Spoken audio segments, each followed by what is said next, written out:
పరలోకమందున మా తండ్రి, మరికొన్ని మాటల్లో తండ్రి మాతో మీరుండండి. కుటుంబ జీవితాలకి కావలసిన కొన్ని ప్రాముఖ్యమైన సంగతులు తండ్రి నేరుగా అర్థమయ్యే రీతిలో జీవితాలు ఇచ్చిన మీరే మాతో మాట్లాడగలరు. మనుషులుగా తండ్రి మాకు మేముగా ఎలా సరి చేసుకోవాలో మాకు తెలియదు, కానీ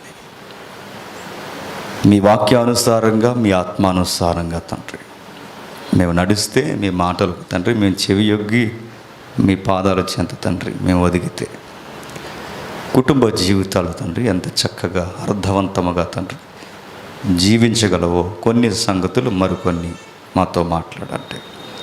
మొదటి వర్తమానం చెప్పిన సహోదరుని బలపరచండి. మరింత ఘనముగా తండ్రి ఆ సహోదరుని వాడుకోండి. ఈ రాజ్య వ్యాప్తిలో తండ్రి అనేక మంది యవనస్తులను మీరు పిలవండి. అనేకులను తండ్రి ఉపదేశకులుగా, కాపరులుగా తండ్రి దైవజనులుగా, వాక్యాన్ని వెదజల్లే తండ్రి మధ్యవర్తులుగా మీరు మలుచుకోండి.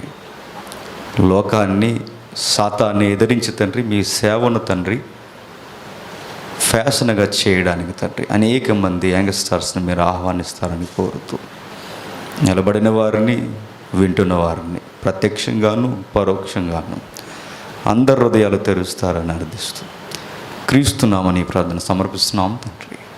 ఆమేన్. కూర్చోండి. ఈరోజు భార్యాభర్తలకి సంబంధించిన ఒక ప్రాముఖ్యమైన సంగతి ఉంది.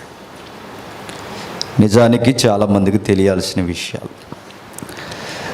మా ఊర్లో చెప్పాలేది అక్కడ అవ్వక ఇక్కడికి వచ్చింది. సరే, ఎక్కడైనా వినేవారు గ్రహించేవారు ఉన్నారు కనుక ఈ సంగతులు చాలా ప్రాముఖ్యం.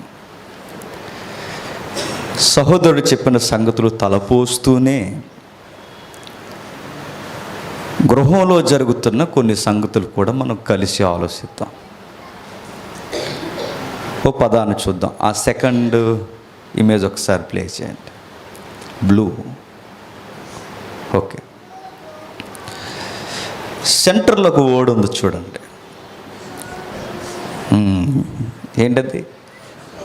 అదో రకం అనకూడదు. చెప్పండి, ఏంటది?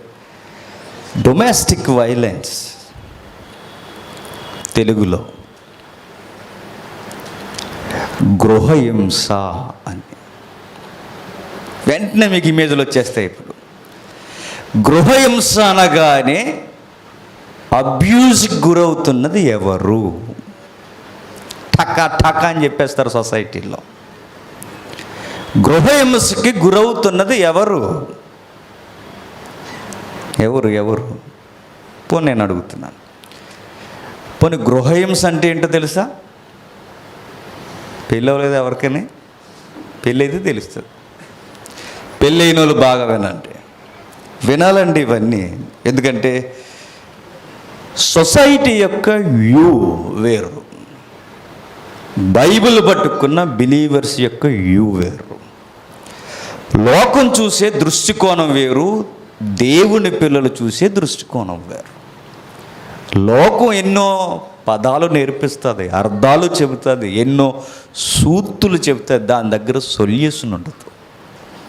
లోకం ఎలాంటిదంటే థర్మామీటర్ నోట్లో పెట్టి జ్వరం ఉందని చెప్తే తప్ప దాని దగ్గర మందు ఉందని చెప్పదు. అర్థమైతే ధన్యత. నీకు ఇంత టెంపరేచర్ ఉందని చెప్తే తప్ప దాని దగ్గర సొల్యూషన్ లేదు, ఆన్సర్ లేదు, మెడిసిన్ లేదు. మరి ఎక్కడ నాకు వైద్యం జరిగేదంటే గాడ్స్ వర్డ్. ఆయన దగ్గరికి వస్తే ఆయన మాటే మనకు వైద్యం. అందుకే ఏదైతే వాక్యం ఉందో వాక్యానుసారంగా గృహహింస అంటే ఏంటి? సర్కిల్లో కొన్ని పదాలు ఇచ్చాడు చూడండి. లైవ్లో కూడా కనిపిస్తుంది. అది లైవ్లో కనిపించదా? లైవ్లో కనిపిస్తుందా? లైవ్లో కూడా భార్య భర్తలు వింటారు. మరి అందుకు వాళ్ళ కోసం అందరూ వినాలి.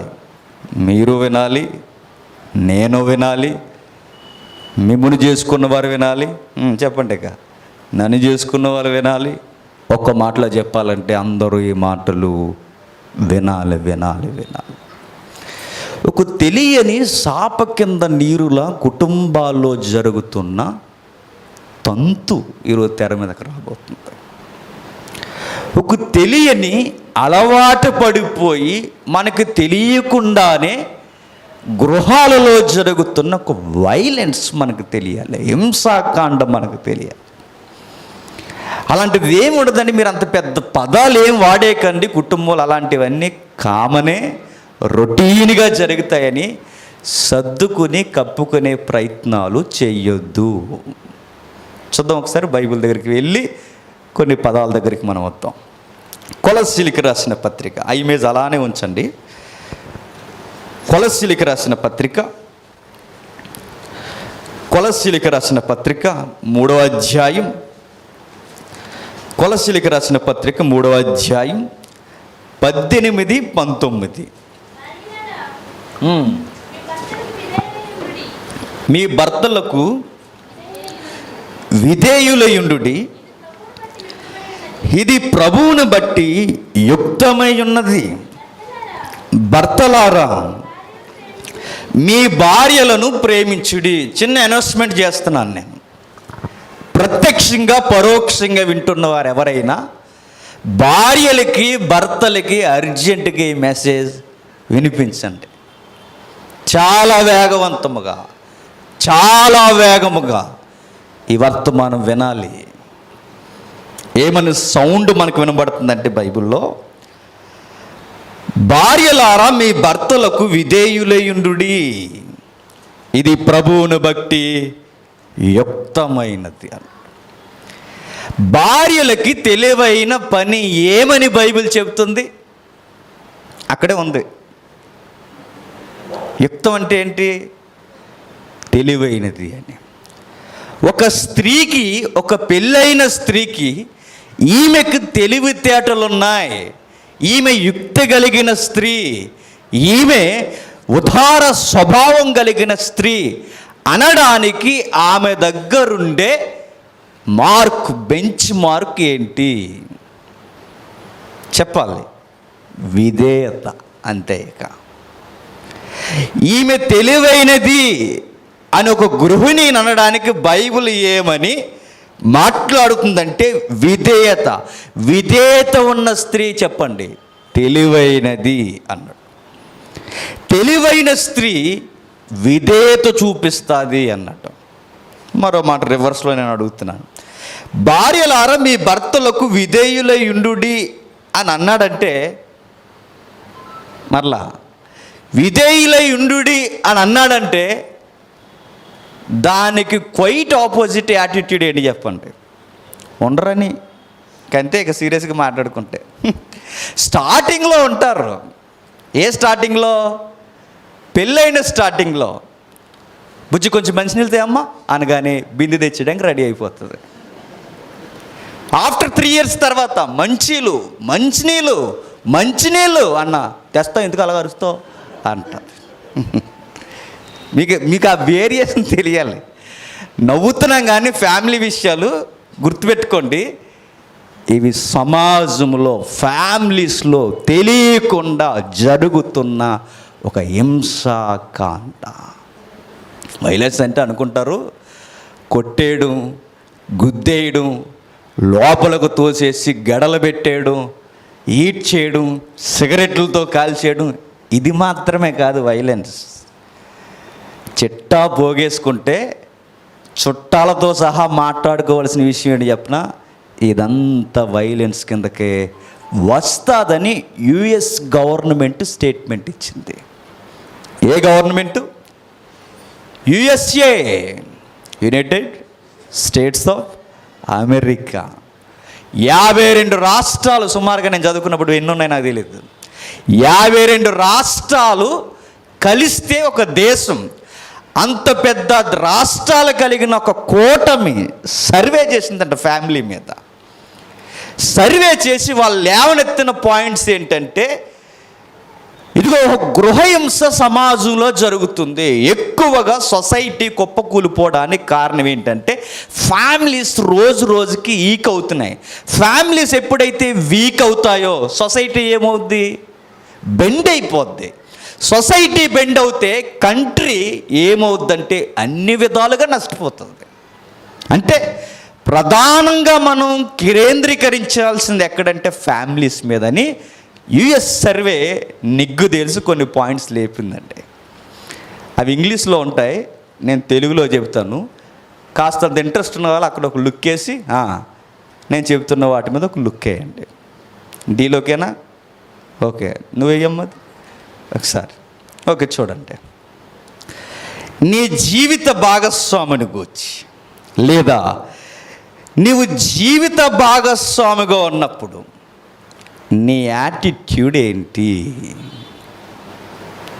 నేను రాసుకురాలేదు అది, నాకు అసలు రాయడమే ఆ విధానం, మంద కాదు ఆ విధానం. అది US government, USA government, USA కాదు బ్రిటన్ గవర్నమెంట్, బ్రిటనే కాదు ఎక్కడెక్కడ అగ్రదేశాలు పిలువబడుతున్నాయో వాళ్ళ సర్వే మేజర్గా 99% ఇవే ఈక్వల్ పాయింట్స్ అని రాసుకుంటూ వచ్చారు. వీలైతే ఇది మరలా స్క్రీన్ షాట్తో సహా అదే ఇమేజ్ని అప్లోడ్ చేస్తారు. ఇంటికి వెళ్ళిన తర్వాత మీరు జూమ్ చేస్తారో పాజులో పెడతారో పెట్టుకుని జాగ్రత్తగా చదువుకుంటే, లేకపోతే ఒకసారి గూగుల్ తల్లిని అడగండి, చెప్తుంది. ఆ గూగుల్ తల్లి చెప్పింది నాకు. ఏమని రాశాడో చూడండి. మొదటి పాయింట్ ఏమన్నారంటే, నీ జీవిత భాగస్వామి లేదా నీ పార్ట్నర్, అది నువ్వే అయినా ఆమె అయినా, ఇక్కడ ఒక పదం అడగాలి. గృహహింస అంటే అందరి మైండ్లో వెంటనే తెర మీదకి వచ్చే ఇమేజ్ ఎవరిది? గృహహింసకి గురవుతున్నది ఎవరు? బాధితుల్ని ఎవరుగా చూస్తాం మనం? అది మన వ్యవహారం. అదర్ సైడ్ ఒప్పుకుని నవ్వుకుని ఏడాల్సిన మాట ఏంటి చెప్పనా? గృహహింసకి గురయ్యేది ఆడవాళ్ళే కాదు, చెప్పండి, మగోళ్ళు కూడా. మరి అంత ఎట్టకరం వద్దులేండి అనుకోకండి, ఇది నిజమేది. ఆ పాయింట్స్ అవన్నీ ఉన్నాయి. గృహహింసకి గురయ్యేది ఆడవారే కాదట, మరి మగవాళ్ళు కూడా. ఈ ఫ్యామిలీ ఈ డిస్కషన్లో చాలా కామెడీ క్వశ్చన్స్ ఉంటాయండి. నిజంగా అది కామెడీ అనుకుంటాం, కానీ మన గుణాన్ని బయటెడతాయి. ఆ క్వశ్చన్ ఏంటో చెప్పనా? ఆ క్వశ్చన్ నేను రాసుకొచ్చాను, మర్చిపోతానేమని. నీవు నీ భార్యని కొట్టడం మానేసావా? Yes or no? ఇది అర్థమైన వాళ్ళు చెప్తారండి, అర్థమేడు ఏమి చెప్పడు. నేను అలా చెప్తున్నా. నీ భార్యని నీవు కొట్టడం మానేసావా? అవునంటే అవునను, కాదంటే కాదను. తెలివైన వాళ్ళు ఏమనరు, ఇది మంద కాదని. విషయం ఏంటి చెప్పనా? అనినా అనకపోయినా ఇలాంటి ప్రశ్నలు మన గుణాన్ని బయటెట్టేస్తాయి. ఎట్లా చెప్పనా? అందులో చాలా కాంట్రవర్సీ ఉంది. నీవు నీ భార్యను కొట్టడం మానేసావా? ఎస్ ఆర్ నో అంటే, ఎస్ అన్నావంటే అంతకుముందు అప్పుడు వరకు కొట్టేవాడు అన్నమాట. నో అన్నావంటే ఇంకా కొడుతున్నావు అన్నమాట. ఈ క్వశ్చన్ ఎలాగన్నా ఉరు బిగుసుకుంటుందని మేధావులు ఏం చేస్తారంటే, మా సంబంధం లేదు అంటారు. గమ్మత్తు ఏంటి చెప్పిన? ఇలాంటి ప్రశ్నలు ఎన్నో ఉన్నాయి. ఇలాంటి ప్రశ్నలు ఎన్నో మన ముఖం మీద ఏలెట్టి పెట్టి మనల్ని అడుగుతాయి. నీ భార్యను నువ్వు కొట్టడం మానేసావు. ఇప్పుడు అంటున్నాను, భార్యను తీసేసి అక్కడ ఇంకొకరిని పెట్టండి. భార్యకు అపోజిషన్ ఎవరు? భర్త. కొట్టడం పదం తీసేసి నీ భర్తను నువ్వు హింసించడం మానేసావా? Yes or no? ఎస్ అంటే అంతకు ముందు వరకు చెప్పండి, హింసించావన్నమాట. నో అన్నావంటే హింసిస్తున్నావన్నమాట. ఇంకా ఈ ప్రశ్న చూసారు మన గుణాన్ని ఎలా బయటెడుతున్నాయో. ఏదు కాదు అన్నావంటే ఈ క్వశ్చన్కి అతీతం అనుకోకు, నువ్వు ఇంకా డేంజర్ గడవని. నువ్వు ఏది చెప్పట్లేదంటే ఇది కూడా ఒక భయంకరమైన హింసే. ఆ హింస ఎలా ఉంటుంది చెప్పనా? ఏం మాట్లాడకుండా మట్టి బొమ్మలు ఉంటాయి చూసారా? ఇంకేదో పదం ఉంటుందండి, నాకు రావట్లేదు. ఏంటది? నీకు వచ్చా? దిష్టి బొమ్మ కాదు, నువ్వు నాకన్నా పెద్దోడు. అది కాదు, దిష్టి బొమ్మ కాదు. తెలుగు మన వాడికి భాషలో మన ఈస్ట్లో అంటారండి. అది మట్టి మన్ను తిన్న పాము. ఆయనకు ఒకటి ఉంది, మన్ను తిన్న పాము, మలుగు పాము. మాట్లాడబెట్టరా, ఇంకొక పదం ఉంది, అది అంటే బాగోదేమని అంటలేదు నేను. అది మెసేజ్ అయిపోయిన తర్వాత అడగని చెప్తాను. ఈ పదాలు ఉపయోగిస్తారు భయంకరంగా. హింసలోకి హింస ఏంటో చెప్పనా, అలా మౌనంగా ఏదో భారతదేశం కొరకు నువ్వు యుద్ధం చేసి ఇక నువ్వే లాస్ట్ అక్కడ మిగిలేవన్నట్టు, ఇక నువ్వొక్కరి దానివే దేశ ఏర వనితలా మిగిలేవన్నట్టు ఏం మాట్లాడకుండా దేశ ఆర్థిక ఇబ్బందులు సమస్యలన్నీ గుండెల్లో పెట్టుకుని నోరెప్పుకుండా ఇలా బతుకుతున్నాను అన్నట్టుగా అలా మౌనంగా ఉండిపోవడం కూడా హింసే తెలుసా. ఎదుటోళ్ళు మాట్లాడుతున్నప్పుడు మనం మాట్లాడకుండా అలా మన్ను తిన్న పాములు అలా చూసుకుంటూ అలా వెళ్ళిపోతూ అలాగా, ఇది ఒక భయంకరమైన హింస. అందులో ఉంటాయి ఇవన్నీ. నేను రాసుకు రాలేదు, మనకంత జ్ఞానం లేదు, మనకి ఇంకంత ఎక్స్పీరియన్స్ లేదు. ఎందుకంటే మినిమం ఒక 40 years దాటిన వారు ఈ ఫ్యామిలీ విషయాలు చెబితే ఇంకా బాగుంటుంది. ఎందుకంటే వాళ్ళకి అనుభవాలతో సహా తెలుస్తాయి, ఎన్నో చూస్తారు వారి జీవితాల్లో. మనకంత లేదు కనుక చదువుకొని, నా ప్రొఫెషన్ ఎలాగే ఈ పోలీస్ పీరియడ్ కనుక ఇలాంటి కేసులన్నీ చూసి కాస్తంత అనుభవంతో చెప్తున్నాను.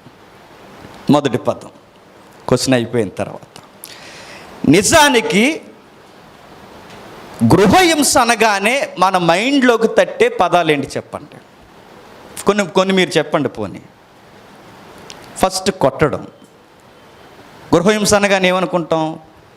కొడతారండి భయంకరంగా, హింస పెడుతున్నాడండి అంటారు. సహజంగా మరొక మాట వింటామంటే అనరాని మాటలు అంటారండి, చచ్చిపోవాలనిపిస్తుందండి ఆ మాటలకి. ఇలా జనరల్ థింగ్స్లో మనం మాట్లాడుకుంటాం. కానీ ఆ గవర్నమెంట్ ఏముందంటే గృహహింసలో మొట్టమొదటిగా మనం పాయింట్అవుట్ చేయని విషయాలు అక్కడ రాసుకొని, నిజంగానండి ఇది నిజమేరా అనిపిస్తుంది మనకి. మొదటి పాయింట్ ఏంటంటే, నీ జీవిత భాగస్వామి ఎవరైతే ఉన్నారో, ఇద్దరు, భార్యని లేదు భర్తని లేదు, ఇద్దరికి వర్తిస్తాయి సంగతులు. ఎవరైతే నీ జీవిత భాగస్వామి భర్త లేదా భార్య ఎవరైతే ఉన్నారో, మనిషిని హింసకు గురి చేసే మొట్టమొదటి విషయాల్లో ఏంటంటే, పేరెంట్స్ ముందు కానీ స్నేహితుల ముందు కానీ తక్కువ చేసి మాట్లాడటం. ఒప్పుకుందాం ఇవన్నీ. అక్కడ ఉంది చూడండి. మీ స్నేహితుల ముందు కానీ నీ కుటుంబం ముందు కానీ నిన్ను తక్కువ చేసి మాట్లాడడం, డౌన్ చేసి ఫన్నీగా మాట్లాడడం, నిన్ను ఎటకారంగా మాట్లాడడం, నీ గూర్చి ఎకశికాలుగా మాట్లాడడం, చమత్కారంగా మాట్లాడడం, నీ స్నేహితుల ముందే, నీ కుటుంబ సభ్యుల ముందే, నీ వారు అనుకున్న వారి దగ్గరే, ఆ నలుగురిలో నీ జీవిత భాగస్వామిని తక్కువ చేసి మాట్లాడడం. సర్వే చెబుతుంది ఏమన్నా తెలుసా? ఇది కనిపించని వైలెన్స్. ఇది నిజమండి. ఎవరైతే హింసింపబడుతున్నారో, ఎవరైతే హింసిస్తున్నారో, హింసింపబడుతున్నవారు, హింసిస్తున్నవారు, ఈ రెండు కేటగిరీలో ఏదో కేటగిరీలో మనం జాయిన్ అవ్వాలి. ఒకటి హింసిస్తూ ఉండైనా ఉండాలి, లేదా హింసింపబడుతూ అయినా ఉండాలి. బాధిస్తున్న వారమైనా అయి ఉండాలి, బాధకు గురవుతున్న వారమైనా అయి ఉండాలి. ఇప్పుడు అడుగుతాను, ఈ మొట్టమొదటి పాయింట్లో ఇప్పటికే మీకు పెళ్ళి అయి ఉంటే, ఈ పెళ్ళైన మీలో నేను అడుగుతున్నాను, ఎప్పుడైనా నీ జీవిత భాగస్వామిని వారి స్నేహితుల ముందు కానీ వారి కుటుంబ సభ్యుల ముందు కానీ నువ్వు తక్కువ చేసి మాట్లాడితే నువ్వు చేసే అఫెన్స్ ఏంటో తెలుసా? నేరం ఏంటో తెలుసా? ఆయనను మానసికంగా హింసిస్తున్నావు, లేదా ఆమెను మానసికంగా నీవు హింసిస్తున్నావు. వైలెన్స్ ఇది. మీరు ఫన్నీగా తీసుకుంటారేమో, అక్కడికక్కడికి అప్పటికప్పుడు అలా నవ్వినా ఆ హింసకు గురైన వారు ఎంత బాధపడతారు ఎప్పుడైనా మీరు గమనించారా? బాధపడతారండి నిజంగా. ఎవరు కూర్చైతే స్నేహితుల దగ్గర నా పార్ట్నర్ అని చెప్పుకుంటామో, ఎవరి దగ్గర అయితే నా పేరెంట్స్ దగ్గర నా లైఫ్ పార్ట్నర్ అని చెప్పుకుంటామో, వారే వచ్చి నా గూర్చి వాళ్ళ ముందే తక్కువగా మాట్లాడితే నా మనసులో నా పార్ట్నర్ గూర్చి ఏమని స్పృహ వస్తుందో ఒకసారి మీరు ఆలోచించుకోండి. నిజంగా అబ్జర్వ్ చేసుకుంటే అండి ఫ్యామిలీస్ బాగుంటాయండి. ఇవి మానుకుంటే నేను చెబుతున్నాను, కుటుంబాలు బలోపేతం అవుతాయి, కట్టబడతాయి. ఇంకా నన్ను మాట్లాడితే చాలా బలముగా ఉక్కుగా బిగించిన స్తంభంలా ఉంటాయి. ఇవి పాటించగలిగితే ఇలాంటివి జరగకుండా శ్రద్ధ తీసుకుంటే, మొట్టమొదటి చెప్తున్న మాట, నీ కుటుంబ సభ్యుల ముందు, నీ స్నేహితుల ముందు, లేదా నా అనివారు అన్నవారి దగ్గర నీ గూర్చి తక్కువ చేసి మాట్లాడడం అది వైలెన్స్తో సమానం అంట. ఒకవేళ అలాంటి పని ఎవరైనా చేస్తే దయచేసి మానేయండి. నీ చెప్పట్లేదేమో, నీకు వ్యక్తీకరించట్లేదేమో, నువ్వు ఎంత ఎటకారం చేసినా నువ్వు బాధపడకూడదని కూడా నవ్వేసి వెళ్ళిపోతుందేమో. కానీ తన మదిలో ఉన్న మాట నేను చెబుతున్నాను, నువ్వెవరి దగ్గర అన్నా పర్లేదేమో, కానీ ఎవరి దగ్గర అయితే నీ గూర్చి గొప్పగా చెప్పుకున్నారో వాళ్ళ దగ్గరికే నువ్వు వెళ్ళి నీ జీవిత భాగస్వామి గూర్చి తక్కువ చేసి మాట్లాడుతున్నావంటే యువర్ ఎనిమీ. గుర్తెట్టుకో. నువ్వు కావాలని కాలు దువ్వి శత్రుత్వాన్ని శత్రువుగా మార్చుకుంటున్నావు. గుర్తుపెట్టుకో. ఇవి ఎవడు చెప్పడండి. ఇవి ఎంతసేపు చెప్పినా ఏం చెప్తారంటే, అలాగన్నాడా, అంత మాట అన్నాడేంటి అంటారు. ఇలాంటివి చెప్పరు. ఇలాంటివి చెబితే నేను చెప్తున్నాను, మనం వెళ్ళి ప్రత్యేకించి క్లాస్ తీసుకోవాల్సిన అవసరం లేదు. వాళ్ళకి వెక్కితే నేను చెప్తున్నాను, సర్దుకొని అన్నిటినీ దైవిక కోణములు, అరే ఇది తప్పుడు యాటిట్యూడ్, తప్పుడు ప్రవర్తన, నా జీవిత భాగస్వామ్యాల నేను ఎలా ప్రవర్తించడం ఏంటని ఎవరైతే గ్రహించుకుంటారో, నేను వారిని తక్కువ చేస్తే వారు తక్కువైపోవడం కాదు, నా భర్త తక్కువైపోవడం కాదు, నా భార్య తక్కువైపోవడం కాదు, ఆమె తక్కువైనా అతను తక్కువైనా నేనే తక్కువైపోయినట్టు. నాకు తెలియకుండానే నన్ను నేనే డౌన్ చేసుకుంటున్నాను. నేను అడుగుతున్నానండి, ఒకవేళ స్త్రీని, నా భర్తను నేనే డౌన్ చేసుకుంటే ఆ భర్త డౌన్ అయిపోతే ఎవరు డౌన్ అయిపోయినట్టు చెప్పండి? భార్య తగ్గిపోయినట్టే. భార్యను డౌన్ చేస్తే ఎవరు తగ్గిపోయినట్టు చెప్పండి? భర్త తగ్గిపోయినట్టే. దేనికైనా హద్దులు ఉంటాయి. హద్దులు మీరు ఎటకారాలాడి పదాలు ఉపయోగించడం, స్నేహితుల ముందు, బంధువుల ముందు దిగజారిపోయిన పదాలు ఉపయోగించడం సంస్కారికి సంస్కారం అనిపించుకోదు. అందుకని ఘాటైన పదాలు ఉండవేమో, అది సంస్కారం అనిపించుకోదు. సంస్కారం ఏంటి చెప్పినా, మనం ఏదన్నా ఫన్ వర్డింగ్ వాడామనుకోండి, మనం ఉపయోగిస్తున్న ఆ నవ్వు సంబంధమైన పదం మనము నవ్వుకోవాలి, చెప్పండి, అవతల వారు కూడా హ్యాపీగా నవ్వుకోవాలి. నువ్వు మాత్రమే నవ్వుకుని అవతల వాళ్ళు ఏడుస్తున్నారంటే దీన్ని ఏమంటారు చెప్పనా?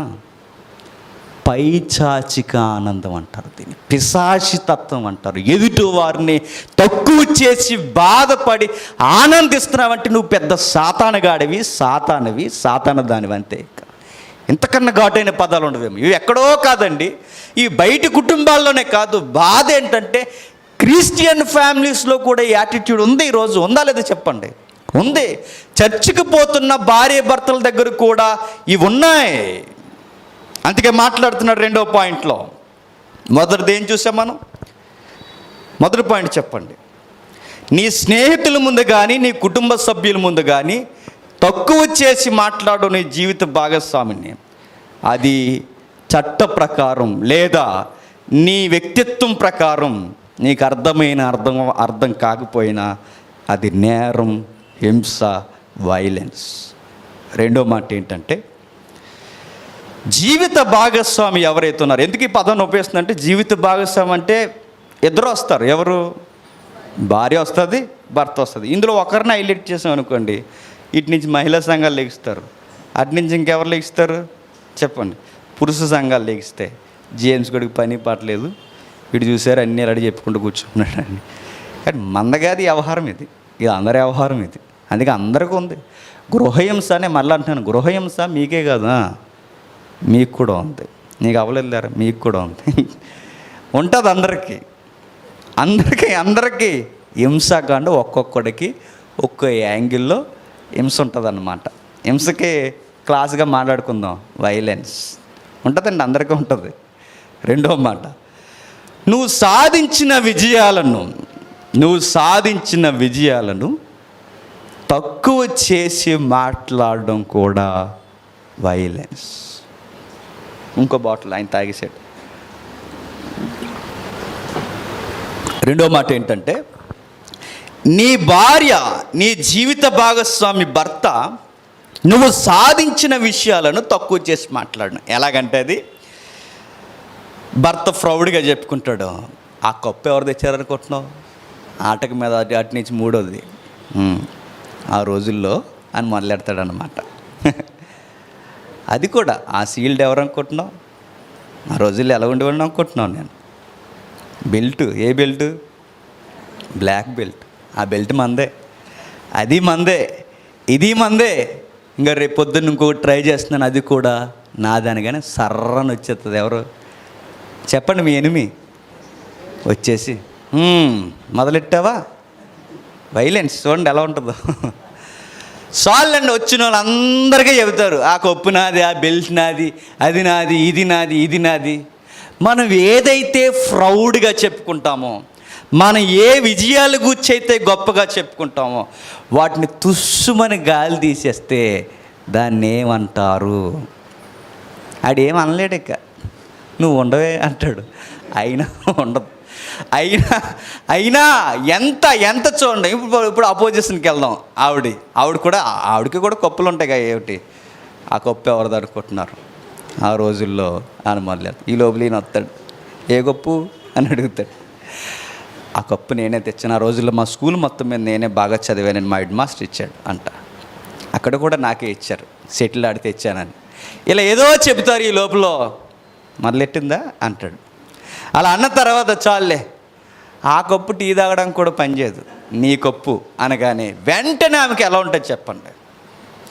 ఎవరి దగ్గర అయితే ప్రౌడ్గా చెప్పుకుంటుందో వాళ్ళ దగ్గరకు వచ్చి ఒక బుడగకు పిన్ని సెట్టి గాలి తీసేసినట్టుగా వెంటనే గాలి తీసేస్తే దానిని ఏమని అంటుందంటే సర్వేలో వైలెన్స్. నిజంగా చెప్తుంది, వెటకారంగా మనం తీసుకుంటాం కానీ కుటుంబాల మధ్య ఇవి తెలియకుండానే మన పార్ట్నర్ని చాలా చాలా చాలా బాధ పెడతాయండి.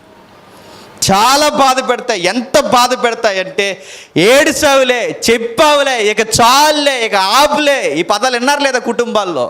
వినలేకపోతున్నాం. 20 ఏళ్ళ నుంచి వింటున్నాను ఈ మాటలు. ఆపిక అన్న మాటలు విన్నాము లేదా?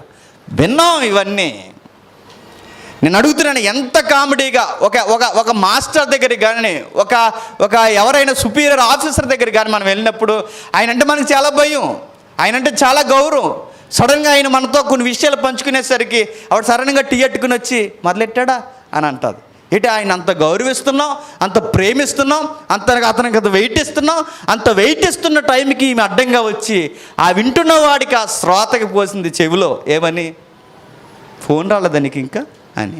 అంటే ఏంటి, వెళ్ళిపోరా అని ఇందాక నీకు తిరం లేదు చెప్పడానికి, ఆయనకి లేదు, పోరా పో మాకు చాలా పనులు ఉన్నాయని.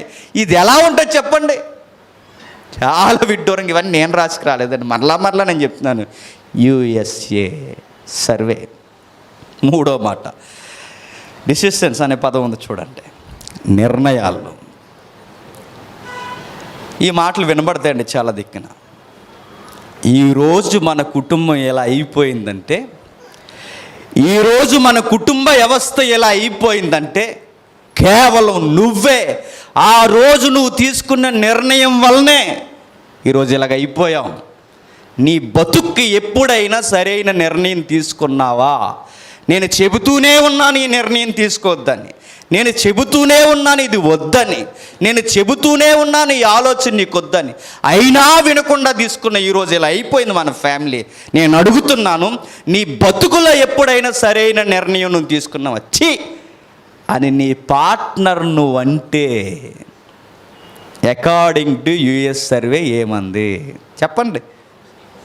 వైలెన్స్ అంటారండి. ఇలాంటివి లోకుగా ఈజీగా దొరికింది, పెట్టుబడి లేని వ్యాపారం అన్నట్టుగా వెంటనే అనేసే మాటలు ఏంటంటే, నువ్వు ఆ రోజు ఆ నిర్ణయం తీసుకోవడం వల్ల ఇలా తగలడిపోయింది. లేదే నేనైతే ఈరోజు మన ఫ్యామిలీ ఇలా ఉండదు. నేను తీసుకుంటానంటే ఆ రోజు వద్దన్నావు, నేను చేస్తానంటే ఆ రోజు వద్దన్నావు. నువ్వు రెడీ అయిపోయి వద్దన్నద నిర్ణయం తీసుకుని ఈరోజు మమ్మల్ని పీకల లోతు చెప్పండి బాధల్లోనికి నెట్టేసావు. అందుకే నేను అంటున్నాను, నీ వల్ల ఇదంతా ఇలా జరిగింది. నీకు నిర్ణయాలు కూడా తీసుకోవడం రాదు నీ బతుక్కి అని భార్యని కానీ భర్తని కానీ అంటున్న మాటలు మనకు వినబట్టలేదా? ఆ మాటలు ఎలా ఉంటాయి చెప్పిన? ఇండైరెక్ట్గా చేతగాని దానివి చేతగానుడు అంటాం. అంటే ఎంత కోపం వస్తుందండి ఆ మాటలు వింటున్నప్పుడు. ఎంత ఎంత ఉడికిపోద్ది చెప్పండి, ఉడికిపోదు. పోషించి ఆమె వండుతుందంటే, ఆమె వండి కష్టపడి ప్రయాసపడి ఇంత చేస్తుంటే ఆమె దగ్గరికి వచ్చి నీ దట్టి వైలెన్స్ నువ్వు నిర్ణయాలు కూడా రావు నీకు అని అన్నావంటే ఆమెకి ఎలా ఉంటుంది? కష్టపడి సంపాదించి ఎండనపడి డబ్బులు సంపాదించి ఇంటికి వచ్చిన తర్వాత ఈ కష్టంలో ఈ ఇబ్బందులు ఆయనకి సరిపోవని మరలా వచ్చిన వెంటనే ఈ పురాణం మొదలెట్టి నీకు నిర్ణయాలు కూడా రావంటే ఆయనకి ఎలా ఉంటుంది? నిజమే. అప్పుడు అంటాడు సీరియస్, నిజమే నాకు నిర్ణయాలు రావు, నేను చేసుకున్నాను కదా. ఏమంటాడు చెప్పండి? ఆ నిర్ణయాలు రాక ఈరోజు నేను తెచ్చుకుని ఇంట్లో పెట్టుకున్నాను. ఇవన్నీ ప్రాక్టికల్గా వినబడతాయి మనకి. నిజంగా నాకు నిర్ణయాలు తీసుకోవడం వస్తే ఇంక వైలెన్స్ ఇంకా అక్కడ జరిగేది ఏంటి చెప్పండి?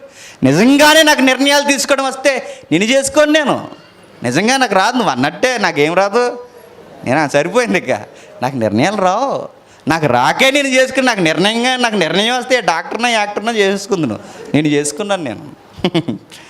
ఇది వైలెన్స్. Next point,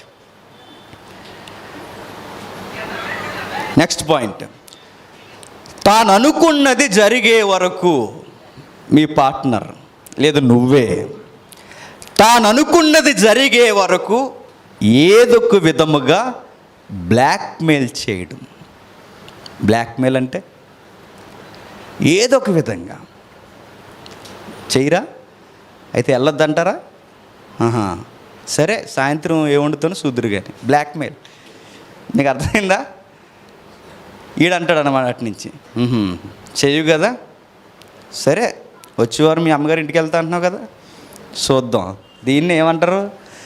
blackmail. ఇంకా అడ్వాన్స్ అయిపోయి బ్లాక్మెయిల్ ఎలా ఉంటాయి చెప్పనా? మూలకు పోయి మాట్లాడకుండా అన్ని దెయ్యాలు ఎలకే పడేసినట్టు ఆ చీకట్లో అలా కూర్చుని ఎవరి వైపు మాట్లాడకుండా, కనీసం ఇంకా మాకు శబ్ద తరంగాలు కూడా మా దగ్గరికి చేరవన్నట్టు, ధ్వనికి మాకు సంబంధం లేదన్నట్టు అలా మూల కూర్చుండిపోయి ఏం మాట్లాడకుండా నిరాహార దీక్ష ఆమర నిరాహార దీక్ష కలిపి చేస్తున్నట్టుగా ఆ మూమెంట్స్ అన్నీ అర్థం ఏంటో చెప్పనా? ఇండైరెక్ట్గా ఆ యాటిట్యూడ్తో బ్లాక్మెయిల్ చేస్తున్నామన్నమాట. నిజంగా సైకలాజికల్గా భలే రాశారంట. ఇండైరెక్ట్గా నువ్వేం చేస్తున్నావంటే ఆ మౌనం, ఆ నిశ్శబ్దం, ఆ పట్టింపు లేని తత్వం, ఏమీ పట్టనట్టుగా ఒంటరిగా పోయి కూర్చున్న ఆ యాటిట్యూడ్తో నువ్వేం చేస్తున్నావు? నీ పార్ట్నర్ని అంటే బ్లాక్మెయిల్ చేస్తున్నావు. బ్లాక్మెయిల్. ఏమీ పట్టించుకోకుండా ఒంటరిగా వెళ్ళిపోయి కూర్చుండిపోయి ఫోన్ నొక్కుంటున్నట్టుగా, ఆకాశం వైపు చూస్తున్నట్టుగానో, ఏదో నీకు సంబంధం లేదు ఈ ప్రపంచంతో, ఇంకా నాకు వైరాగ్యం వచ్చేసింది అన్నట్టుగా అయిపోయి ఇలా చేస్తున్నావంటే ఇండైరెక్ట్ బ్లాక్మెయిల్ చేస్తున్నావు అన్నమాట. త్వరగా వెళ్ళిపోదాం. ఇంకా 5 పాయింట్స్, సుమారు ఒక 12 పాయింట్స్ లేపుకుంటూ వెళ్ళిపోదాం. ఈరోజంతా కేవలం ఇంట్రడక్షన్ మాత్రమే, డిస్కషన్ మాత్రమే. దీని పార్ట్ 2 కూడా ఉంటుంది. అప్పుడు జంటలు ఎవరైనా ఉంటే తీసుకురండి. 5వ మాట, ఇది మన తెలుగు రాష్ట్రాల్లో కూడా ఉపయోగిస్తారు. అందులో ఉన్న మాట ఏంటంటే, ఇదిగో నిన్నెందుకు చేసుకున్నాను కానీ అసలు మీ ఊర్లో అయినా నీకు గుర్తింపు ఉందంటావా? నెత్తి మీద ఏదో పెడితేనట, ఏంటది? ₹10 అట. మరి ఇంక రూపాయి కూడా కాదు, ₹10 పెడితే మారు, ₹10 అయినా మారుద్ది కానీ నువ్వు మారో. ఈ మాట ఎలా ఉంటుందో చెప్పనా? నువ్వెందుకు పనికి రావు, ₹10 పనికి రావు. ₹10 అంటే నీ వలన ఏమీ ఉపయోగం లేదు. నీ గౌరవం ఉందా? నీ వల్ల కనీసం మీ ఊర్లో ఉన్నవారికైనా నువ్వు తెలుసా? పలానా వారు అబ్బాయి, పలానా వారు అమ్మాయి అని కనీసం నిన్ను గుర్తిస్తారా? కనీసం నీకేమన్నా ఉపయోగం ఉందా? నీ వలన నీ పేరు చెప్తే ఏమైనా అప్పు పుడతాదా? నీ పేరు చెప్తే ఎవరైనా పిలిచిస్తారా? నీ పేరు చెప్తే కనీసం ఒక టీ నీళ్ళు ఇస్తారా? ఈ మాటలన్నీ ఏంటనుకుంటున్నారు? భార్య భర్తల మధ్య భయంకరమైన హింస. మీరు హింస అంటే కొట్టడం, గుద్దడం, తాళాలేయడం, సిగరెట్లు కాదు, ఇదొకటే కాదు, ఇదంతా హింసే. ఈ హింస బాగా వినండి, ఈ హింస భార్యకు ఒక్కదానికే కాదు, చెప్పండి, భర్తలకు కూడా జరుగుతున్నాయి. భర్తలకు ఒక్కరికే కాదు, భార్యలకు కూడా జరుగుతున్నాయి. ఇది ఇద్దరికీ జరుగుతున్నాయి. సొసైటీలో ఈ హింసాకాండ ఇద్దరికీ జరుగుతున్నాయి. కొందరికి అలా జరుగుతుంది, కొందరికి ఇలా జరుగుతుంది. వైలెన్స్ అనగానే, ఇబ్బంది అనగానే, గృహహింస అనగానే కేవలం 498 సెక్షన్ చేసి 498 క్లాజ్ ఏ కేవలం స్త్రీలకు మాత్రమే కేటాయించి ఇవన్నీ వైలెన్స్ ఇందులోకి వస్తాయని అది మాత్రమే కేటాయించారు. కానీ సర్వేలన్నీ చెబుతున్నాయి వైలెన్స్ అనేది, హింస అనేది 498 అనేది ఈ మధ్య సుప్రీంకోర్టు మేల్కొంది. 498 అనేది ఒక్క స్త్రీలకే కాదు, పురుషులకు కూడా వర్తించాలి. వచ్చింది ఆ మధ్య వార్త, నవ్వుకున్నారు అందరూ. ఏంటి గృహహింస మొగలకు కూడా జరుగుతుంది అంటే జరిగేవాడు జరుగుతుంది, ఆడికి అర్థమవుద్ది బాగా. నీకు నాకేం అర్థమవుద్ది? ఆడి బాధ ఆడికి తెలుసు. ఆడికి సుప్రీంకోర్టు ఆ వార్త ఇచ్చిన వెంటనే ఇన్నాళ్ళకి అర్థమైంది సుప్రీంకోర్టుకి అనుకుంటాడు గుండెల్లో, అనుకోడు. ఆడికి అర్థమవుద్ది, నీకు నాకేం అర్థమవుద్ది? మీకు అర్థమవుతుందా? అంటే బాగా వినండి, కేవలం ఒక యాంగిల్లోనే చూడకూడదు. గృహంలో హింసాకాండ జరుగుతుందంటే, ఫ్యామిలీలో ఒక మిస్టేక్ జరుగుతుందంటే బౌత్ సైడ్స్ ఉంటాయి, ఇరుపక్షాలు రెండు వైపులా ఈ ప్రాబ్లమ్స్ ఉంటాయి. ఒక్కవైపే చూస్తే మీరు సరి అయిన పరిశీలకులు అని అనిపించుకోదు, గుర్తు మీ పెద్దరికం అని కూడా అనిపించుకోదు. ఎవరైతే మధ్యలోకి వెళ్తున్నారో వాళ్ళకి రెండు వైపులు నేరాలు ఉంటాయి. ఆ రెండు వైపులు పరిశీలించి ఏ నేర తీవ్రత ఎక్కువ ఉందో దాన్ని జడ్జి చేయాలి. అలా లేరండి చేసేవారు. కేవలం గృహహింస అనగానే ఆ చట్టం ఒకటి తీసుకొచ్చి చాలా భయానకంగా పురుషులు మాత్రమే హింసించి, చాలా భయానకంగా నిజమే స్త్రీలు మాత్రమే హింసింపబడుతున్నారని సరిపెట్టుకుని ఒకరిని తక్కువ ఒకరిని ఎక్కువ చేయడం ఈ పరిశీలన ఒప్పుకోదు. ఇద్దరికీ జరుగుతున్నాయి. 5 అయినాయి. 6వది మాటలు చేత బెదిరించడం. మాటల చేత బెదిరిస్తారు కదండి. వెళ్ళిపోతావా? వెళ్ళిపోతానంటావు అయితే వెళ్ళిపో. నేను లేకుండా నువ్వు ఎలా బతుకుతావు నేను కూడా చూస్తాను. నేను లేకపోతే నీకు అడ్రస్సే లేదు. ఇది మాట బెదిరింపు. ఇది మీకన్నా మీరు చూడండి కావాలంటే. వెళ్ళిపోతావా? వెళ్ళిపో. ఎవరితో చేసుకుంటుంది నేను చూస్తాను. బెదిరింపు. వెళ్ళిపో. ఈడంటాడు నన్ను కాదని వెళ్ళిపోతే ఎవడు చేసుకుంటాడో నేను చూస్తాను. అయినా నేను ఉంటేనే కొట్టినా తిట్టినా నీకంటూ ఒక అడ్రస్. వెళ్ళి చూడు ఎలా ఉంటుందో చూసుకుందాం. ఈ మాట చాలా భయం పెట్టేసినట్టు ఉంటుంది మనకి, ఉండదండి? వెళ్ళి చూడు ఎలా ఉంటుందో, గడప దాటి చూడు ఎలా ఉంటుందో. ఆ మాట ఎలా ఉంటుందండి? వీడు ఏం ప్లాన్ వేసాడు ఏటో అనుకోరు. ఏం ప్లాన్ వేసిందంటే ఇంత ధైర్యంగా అంటుంది అనిపించదు? ఖచ్చితంగా అనిపిస్తుంది. ఇవన్నీ వినబడుతున్నాయండి ఫ్యామిలీస్లో. నిజంగా మీరు పోలీస్ స్టేషన్కి వచ్చినప్పుడు ఇవన్నీ చెప్పరు. పోలీస్ స్టేషన్లో కేవలం కొట్టేసాడండి, గుద్దేసాడండి, లేదా కొట్టేసిందండి, ఆ వేడి నీళ్ళు మీదేసేసిందండి, ఇవే చెబుతారు తప్ప వెనకాల ఇంత మనసును గాయపరిచేశారని మాత్రం ఎక్కడ చెప్పరు. అది పెద్ద రకంగా ఉన్నవారు అర్థం చేసుకోవాలి. 7వది చాలా సిల్లీ కామెడీగా ఉంటుంది చూడండి. అనుమానం. అందులో కనబడుతుందా? కనబడుతుంది. కాల్ యువర్ సెవరల్ టైమ్ చాలాసార్లు నువ్వు ఫోన్ చేయడం లేదా నీకు ఫోన్ చేయడం. నేను రాసుకు రాలేదండో, నాకు సంబంధం లేదు, మీరు చూసుకోండి కావాలంటే. చాలాసార్లు ఫోన్ చేయడం. ఎందుకు ఫోన్ చేస్తారంటే వివరణ ఏమి ఇచ్చాడంటే, నువ్వు ఆల్రెడీ ఇంటికాడ చెప్పి వెళ్తావు, పలానా దిక్కునికి వెళ్తున్నాను, బస్సు 1 గంట పడుతుందని. ఈ బస్సు ఎక్కి దిగే లోపులో నీకు 70 సార్లు ఫోన్ వచ్చేస్తుంది. 70 సార్లు నీకు ఫోన్ వచ్చేస్తుంది. ఎందుకు అని అడిగితే చెప్పి ఆన్సర్ ఏంటి చెప్పనా? ఇంటర్నల్ ఆన్సర్ చెప్పరు, జాగ్రత్తగా వెళ్తున్నావో లేదని అని. ఇది నిజం. ఇవన్నీ జాగ్రత్తగా వెళ్తున్నావో లేదని చేస్తున్నాను.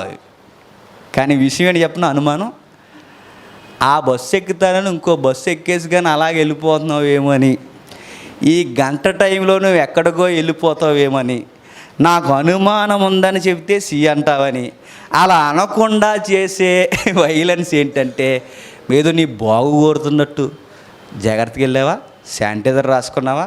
మాస్క్ పెట్టుకున్నావా? ఉడిదే పైకి కోటింగ్, ఇదంతా లోపలంతా ఏంటో తెలుసా? అనుమానం. ఆ అనుమానం చెప్పు గంటలో నీకు 70 ఫోన్లు వస్తాయి. ఆ 70 ఫోన్లో నీ లొకేషన్ వస్తుంది. ఎక్కడున్నావు అని అడుగుతుంది. బస్సులో ఉన్నాను, వినబడతలేదా? వినబడతలేదు అన్నప్పుడు నువ్వు డ్రైవర్ దగ్గర కూడా పట్టుకెళ్ళాలి, కాస్త డోస్ ఎక్కువైతే. వింటా లేదా, ఇదిగో బస్సులోనే ఇంకా దిగలేదు, స్నేహితులతో మాట్లాడుతున్నప్పుడు ఇదిగో పార్టీకి వెళ్తున్నాం, ఇప్పుడే ఫంక్షన్కి వెళ్ళాం, మా ఫ్రెండ్ పెళ్ళి, లేదా మా ఫ్రెండ్కి పలానా, ఇదిగో మా కొలిక్ ఎవరైతే ఉన్నారో ఆయనకి ఈ మీటింగ్లో పలానా ప్రమోషన్ వచ్చింది, ఇదిగో ఆయనకి ఇలా పార్టీ జరుగుతుంది వెళ్తుందంటే, ఆ స్నేహితులతో మాట్లాడుతున్నావని తెలిసినా ఈ లోపు 70 సార్లు నీకు ఫోన్ వచ్చేస్తుంది. మంచిగా న్యూస్ వచ్చిందండి, భలే ఉంది అది. ఆ ఇమేజ్ ఏంటంటే అలా ఆవిడ అడుగుతుందంట వాళ్ళ ఆయన్ని, ఆఫీస్లో అంతమంది ఉండగా ఐశ్వర్యకి నీకే కరోనా వచ్చిందేంటి, అంత క్లోజా అని అడిగిందట. పోయేలాగుంటే అని అడిగే క్వశ్చన్ చూడండి. ఆ రేపో మాపో పోయేలా ఉన్నాడు, ఆ పోయేలాగుంటే దగ్గరకు మంచం దగ్గరకు వచ్చి అంటుందట, అంతమంది ఉన్నారు ఆఫీస్లో, కరోనా ఐశ్వర్యకి నీకు మాత్రమే వచ్చిందేంటి, చాలా క్లోజ్ అనుకుంటాను అన్నదట. అనుమానం చూడండి, ఎంత అనుమానం అంటే ఆడి బ్రీతింగ్ అందక ఆడ మంచం మీద పడి చెప్తుంటే ఆడు ముక్కు దగ్గరికి చెవి దగ్గరికి వెళ్ళి శానిటైజర్ కొట్టకుండా ఆడ చెవిలో ఏం కొడుతుంది, అనుమానం అండి. ఆడు అనుకుంటే ఈ కరోనా వాళ్ళు చచ్చిపోయినా బాగుండు అనుకుంటాడు. చచ్చిపోయినా బాగుండు, ఈ కరోనా సుఖంగా ఉంది ఈ 15 రోజులు, దీని హింస కన్నా. ఈ అనుమానాలన్నీ మనకి ఏమి నేర్పిస్తాయి చూడండి. మరొక మాట, రకరకాలుగా వెళ్ళిపోయేటప్పుడు నీ లొకేషన్ ఎక్కడా, నీ సీన్ ఎక్కడా, నువ్వు ఎక్కడున్నావు, ఎక్కడ మాట్లాడుతున్నావు అంటూనే మీరు టయానికి తిన్నారా, ఉన్నారా, వెళ్ళారా లేదనే ఒక ఫ్లేవర్ మాట్లాడుతూనే ఇంటర్నల్గా తన ఆలోచన ఏంటంటే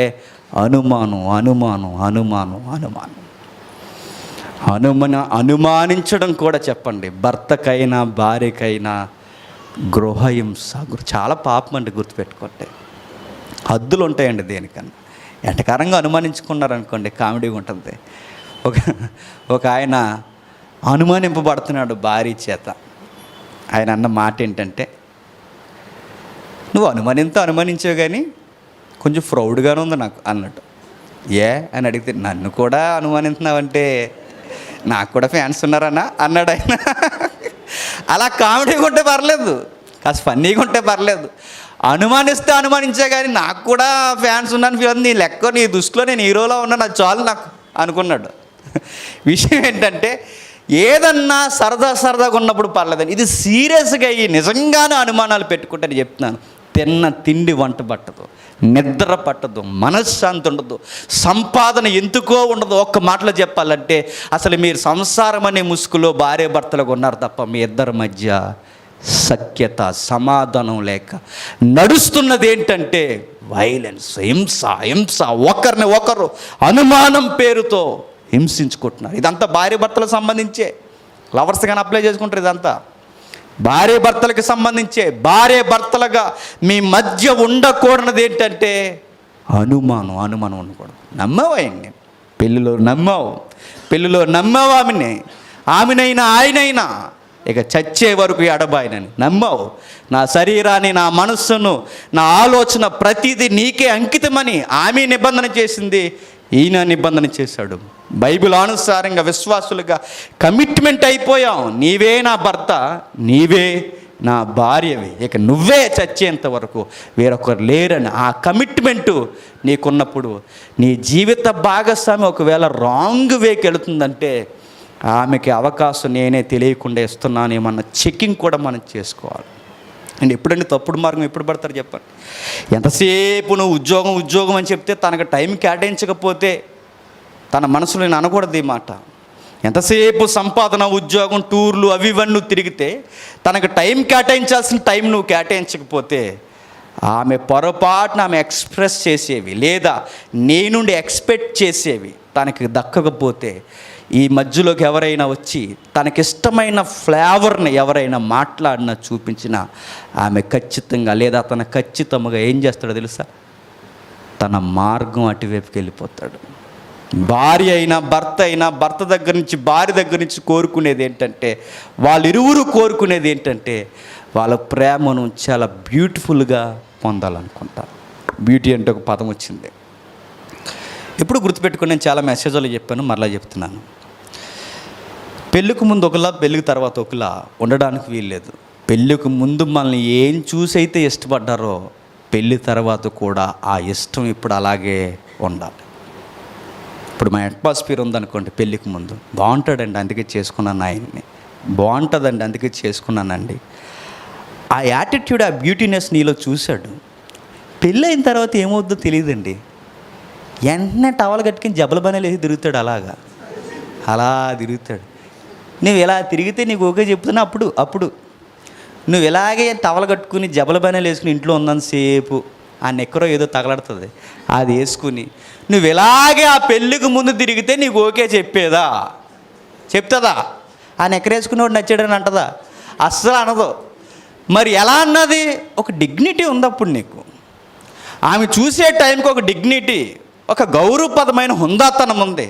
అది చూసింది కనుకే నచ్చావు, ఓకే చెప్పేసింది. పెళ్ళైన తర్వాత ఇక అయిపోయింది అనుకుంటున్నావేంటి? లైఫ్ లాంగ్ 60 ఏళ్ళు నీతో ఉండాలి. ఆ డిగ్నిటీ నువ్వు తీసేసి ఏదో సర్కస్ చేస్తున్న వాళ్ళ నువ్వు అలా ఇంట్లో తిరిగితే నిన్నేమనుకుంటుంది? ఈ లోపల ఎవడొకడు వస్తాడు, సడన్గా ఇలా అనకూడదు, ఎవడొకడు వస్తాడు డిగ్నిటీగా, అప్పుడు అనుకుంటుంది మా ఆయన కూడా ఇలా ఉంటే ఎంత బాగుండాలి. నిజంగా చెప్తాను, ఫెయిల్ అయిపోయి ఒకవేళ అలా అనుకుంటే. మీ ఆవిడ నిన్ను చూసి ఇంకొకరితో కంపేర్ చేసిందంటే నువ్వు ఫెయిల్ అయిపోయి గుర్తుపెట్టుకో. ఎప్పుడు మీ ఆవిడ దృష్టిలో ఇప్పుడు హీరో అంతే, మా ఆయన అనుకోవాలి అంతే. ఇంకా నువ్వెన్ని చేసినా, నువ్వు ఎలా ఉన్నా ఆ డిగ్నిటీ తగ్గడానికి వీళ్ళు. ఆ డిగ్నిటీ చూసే ఇంతమంది పురుషులు ఉండగా నీకు ఓకే కొట్టిందంటే ఈరోజు ఇంకొకరితో నేను కంపేర్ చేస్తుందంటే నీ డిగ్నిటీ ఏమైపోయింది? తగ్గడానికి వీల్లేదు. అలానే మెయింటైన్ చేయి. తను ఏం చూసైతే ఇష్టపడుతుందో అదే మెయింటైన్ చేయి. తన కొరకు ఇష్టం తను ఎలా ఇష్టపడుతుందో అలాగే ఉండు. నీ గౌరవాన్ని కాపాడు. నీ భార్య దృష్టికి నువ్వు అందంగా కనబడిపోతే ఇంకెందుకు నీ లైఫ్? దేని కొరకు నేను చెప్తున్నాను, నీ భార్యకి నువ్వు అందంగా కనబడిపోతే ఇంకెందుకు? నేను కనబడవలసింది ప్రపంచం అంతటికి కాదు. చెప్పండి, నా భార్యకి నేను అందంగా కనబడాలి. కానీ మగాళ్ళు చేసే పని ఏంటి చెప్పనా? బయటికి వెళ్ళేటప్పుడు కొడతారు ఫాగు, బయటికి వెళ్ళేటప్పుడు చేస్తారు ఇన్సర్ట్, ఫంక్షన్కి వెళ్ళేటప్పుడు నేను చెప్తున్నాను, ఈవిడికి చూపించకుండా ఊరందరూ జీవించడం వలన సుఖం ఏంటి? నేను సీరియస్గానే అడుగుతున్నాను. ఈవిడికి అందం చూపించకుండా నేను ఊరందరికీ చూపించడం వల్ల సుఖం ఏంటి? నా గౌరవం, నా ఉందాతనం ఈమెకు కనబరచకుండా నేను ఎవరికి కనబరచాలి? ఫస్ట్ ఈమె కదా చూడాల్సింది. ఈమె కొరకు కదా నేను నీట్గా ఉండాల్సింది. ఈమె కొరకు కదా నేను అందంగా రెడీ అవ్వాల్సింది. ఈమెను నిర్లక్ష్యం చేసి నేను ఊరంతా స్టైల్గా తిరిగి ఇంటికి వచ్చేసరికి టవల్ కట్టుకుని బనీలేసి తిరుగుతున్నానంటే నన్ను ఏమనాలి? ఏమంటారు చెప్పండి? అంతేనండి, అదే డ్రెస్ జీవితాంతం చూస్తున్నాం అంటారు. ఇక ఆడవాళ్ళు ఇది కూడా వైలెన్సే. పెళ్ళికి ముందు మనం ఏం చూస్తామండి? చక్కగా జడేసుకుంటారు, కాస్త ఏమైనా లైట్గా ఉంటే స్టిక్కర్ పెట్టుకుంటారు, ఇంకా బాగుంటే కాస్త పువ్వులు అవి అలవాటు ఉన్న అమ్మాయి అయితే మంచిగా ఏదో ఒక పువ్వు పెట్టుకుంటుంది తలలో. చక్కగా ఉన్న బట్టల్లోనే శుభ్రంగా ఉతికిన బట్టలు చక్కగా వేసుకుంటుంది. చూసి ఇష్టపడ్డాం, బాగుందండి. పెళ్ళయ్యాక ఏమవుద్దో? ఆ నైటీ ఒకటి వచ్చిందండి ఈ మధ్య. ఆ నైటీ అన్నం వండేటప్పుడు అదే, ఆఫీస్ నుంచి వచ్చాక అదే, ఉదయం నుంచి సాయంత్రం వరకు 20 సంవత్సరాల నుంచి ఆ నైటీయే. శివుడు వచ్చినా నైటీయే, అన్నం వండేటప్పుడు చేయి తుడుచుకోవడానికి నైటీయే. ఒక్క మాటలో చెప్పాలంటే ఆ నైటీలో చూసి చూసి చూసి చూసి చూసి ఏ పెళ్ళికి వెళ్తాడు వీడు. ఏ పెళ్ళికి వెళ్ళినప్పుడు ఎవరో కనబడుతుంది, మా ఆవిడ ఇలా ఉంటే ఎంత బాగున్నో అనుకోడా? ఖచ్చితంగా అనుకోండి. నేను అంటున్నాను, మీ ఆయన దృష్టి పరాయి స్త్రీ మీదకి మళ్ళుతుందంటే యువర్ ఫెయిల్యూర్. గుర్తెట్టుకో. నువ్వెవరి కొరకు రెడీ అవ్వాలి? నిన్ను ఏం చూసి ఇష్టపడ్డాడు ఆయన? అంతకుముందు నీ చక్కటి హావభావాలు, నీ చక్కగా నువ్వు శుభ్రంగా ఉంటున్న ఆ విధి విధానాలు చూసే కదా నేను ఇష్టపడ్డాడు. ఆ పెళ్ళికి ముందున్న ఆ నీట్నెస్ ఇప్పుడు ఏమైంది? ఆ చెరిగిపోయిన తల, ఆ మసి రాసుకున్న ముఖం, ఈ మాసిపోయిన నైటీలు, ఇవన్నీ ఎలా వచ్చాయి? ఇవన్నీ ఎందుకు? ఒకవేళ పని చేస్తున్నప్పుడు చేసావు, ఆ చేసేటప్పుడు కూడా తనకు అందంగా శుభ్రంగా కనబడాలని నువ్వు ఎందుకు ఉండలేకపోతున్నావు? ఎప్పుడు నీ మనసుకు నచ్చిన నీ జీవిత భాగస్వామిని నువ్వు తనకి ఇష్టానుసారంగా నువ్వు ఉండలేకపోయావు అని చెప్తున్నాను. నువ్వు ఫెయిల్ అయిపోయావు. పొరపాటునాడు అంటాడు. అప్పుడు ఆవిడ చూడు ఎంత చక్కగా కట్టుకుందా అన్నాడా? ఇంక అయిపోయాడు. ఇక ఈ మధ్య పక్క వాళ్ళ చీరలు కూడా నచ్చింది అనమాట అంటారు. పొరపాటున ఈవిడ ఇప్పుడు ఎవరి కోసం చెప్పాం? భర్త. ఈవిడ పొరపాటున చూడండి అతను ఎంత చక్కగా సేవింగ్ ఎంత నీట్గా అనగానే మహేష్ బాబు కూడా నచ్చినాడు ఈ మధ్య నీకు అంటాం మనం. ఆవిడ వెంటనే చట్టం మాట్లాడతాం, పరాయి పురుషుని ఇష్టపడడం చట్ట ప్రకారం నేరం అంటాం. ఆవిడ కూడా అంటది పరాయి స్త్రీ చీరలు బాగున్నాయని కూడా అంటాం చట్ట ప్రకారం నేరం అని. గుర్తుపెట్టుకోండి, మీ ఇద్దరు తెలియకుండా సర్వే చెప్తుంది వైలెన్స్ వైలెన్స్ వైలెన్స్. మరొక పని చివరిగా 8వది ముగించేసుకుందాం. చేయవలసిందంతా చేసేసి అనాల్సిందంతా అనేసి ఆ జరిగిన నష్టం చేసిన తప్పు ఏదో ఒక కారణం మీదకి గెంటేయడం. ఎలాగ చెప్పనా, అలా ఆవిడ మీద అడిగి చాలా కోపం ఉందట. ఇప్పుడు ఆ కోపం తీరాలంటే ఏం చేస్తాడు? బిలీవర్ కానివాడు తాగేసి వస్తాడు.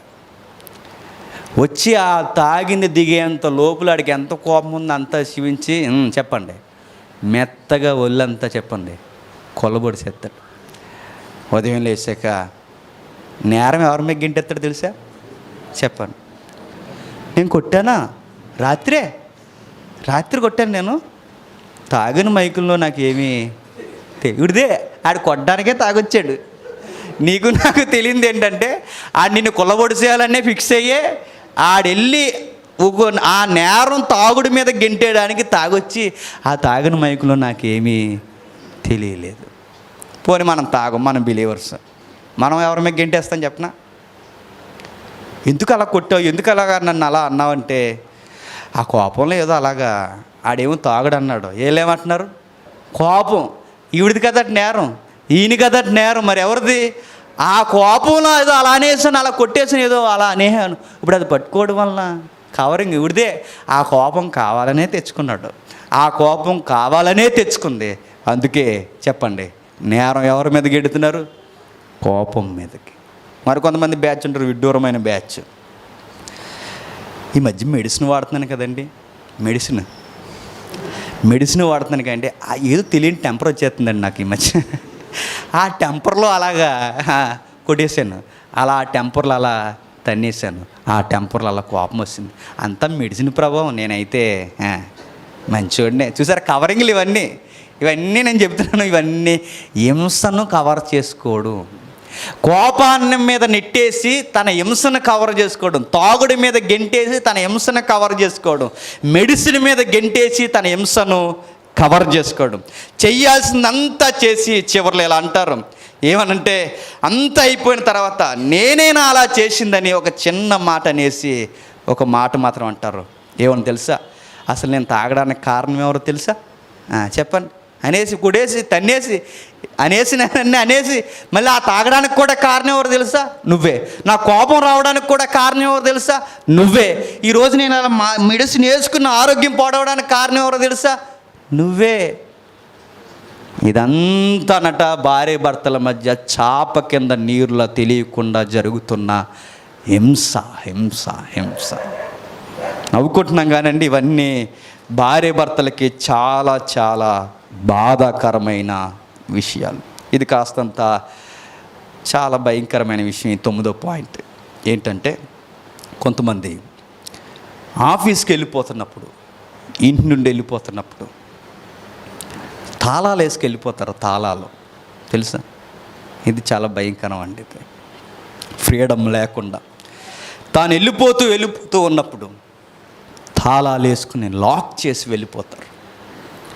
ఎందుకు వెళ్ళిపోతారంటే వాడికి తెలుసు లాక్ చేస్తున్నాడంటే నేను పెట్టిన హింసకి ఎక్కడికైనా మైండ్ మార్చుకొని ధైర్యం తెచ్చుకొని వెళ్ళిపోతుందేమని వాడు ఏం చేస్తాడో తెలుసా? తాళం వేసి వెళ్ళిపోతాడు. ఇంకా సిటీ కల్చర్లు అయితే భర్తలను బయటికి రాకుండా గదికే పరిమితం చేసి అక్కడ తాళాలు వేసుకుని వెళ్ళిపోయే చెప్పండి ఆఫీసర్స్ భార్యలు కూడా ఉన్నారు. నిజంగా ఉన్నారండి. ఇది భయంకరమైన పరాకాష్ట. మరొకటి ముగించేస్తాను, ఇక 10వది. ఏ సమయానికి ఎలా ఉంటాడో ఎలా ఉంటుందని క్షణక్షణం భయపడ్డం. ఈ మాట అంటే హ్యాపీగా ఉంటాడంటావా? ఈ మాట అంటే ఒకవేళ తిరగబడతాడంటావా? నిజంగా అంటున్నాను, ఈ క్వశ్చన్స్ కానీ నేను వస్తే నేను చెప్తున్నాను, నీ పార్ట్నర్ని చాలా బాధ పెడుతున్నావు అబ్బా, అది మాత్రం గుర్తెట్టుకోవాలి. నేను సీరియస్గా చెప్తున్నాను. ఇంకా ఈ మాట అనడం వలన తన నుంచి రియాక్షన్ ఏమొస్తుందని భయపడుతున్నాడంటే నువ్వు అనవసరంగా ఆమెని లేదా అతన్ని చేసుకొని బాధ పెడుతున్నావు.